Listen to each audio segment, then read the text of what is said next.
Times change, and if you don't change with it, you're going to be left behind.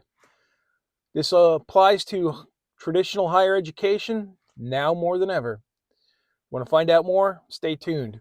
Welcome, colleagues. George Sloan from myforduniversity.com. Today I'm going to talk about the idea that times change and you need to change with it or risk being left behind. And traditional higher education is probably my favorite example. I beat this horse all the time. Um, quite frankly, the current model of traditional higher education has been around for at least 100 years, even longer. But for the most part, it hasn't changed in decades. And quite frankly, that's one of its biggest mistakes because the world is moving faster and faster and faster. And what you learn or what you're supposed to learn when you get a college degree or a master's or even a PhD, you're supposed to learn that you're got the basic foundations and abilities to think for yourself, solve problems, get results. And honestly, I just don't see it. I see a lot of new grads, and quite frankly, it's disappointing. I have much more respect and admiration for and desire for people that have skills and can actually do things. So one of the things that they keep forgetting is knowledge advances. Even though they think it moves at a glacial pace, it does advance.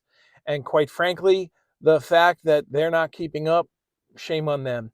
Technology advances by leaps and bounds. In fact, the old joke with Moore's law, if you're not familiar with that, that's the uh, computer capacity, memory capacity, kind of doubles every 18 months. Well, not even that. I think it's compressed even more now. I think it's less than 18 months. In many times you're buying, say you buy a new computer and effectively, it's obsolete 6 months before it even hit the shelves. So same thing with education. You've got to change.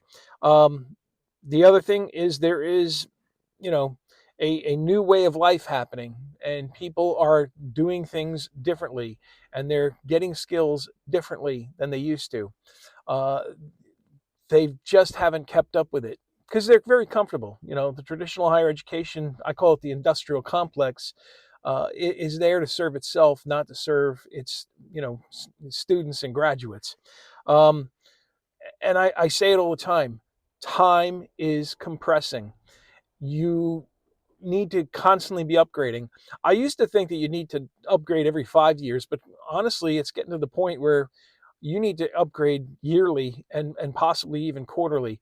I constantly am looking to upgrade and sharpen my skills and gain new knowledge. Here's the other thing. Let's go back to tech for a second.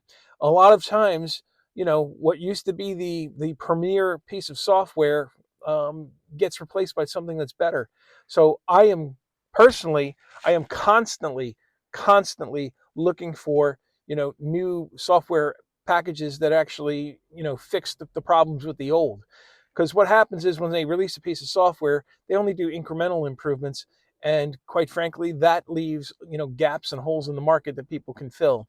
So I would advise you to think a little bit differently, be open to new ideas, be searching for new ideas, new approaches, new different ways and new ways to solve problems and get results. Think in terms of constantly upgrading. So again, I open by saying if times are changing very quickly, and if you're not doing things to keep up, you're going to fall behind. And if you're looking to upgrade and on a personal as well as a professional level, you might want to visit myforduniversity.com where you can learn it fast and apply it faster. Thank you. We'll see you the next time.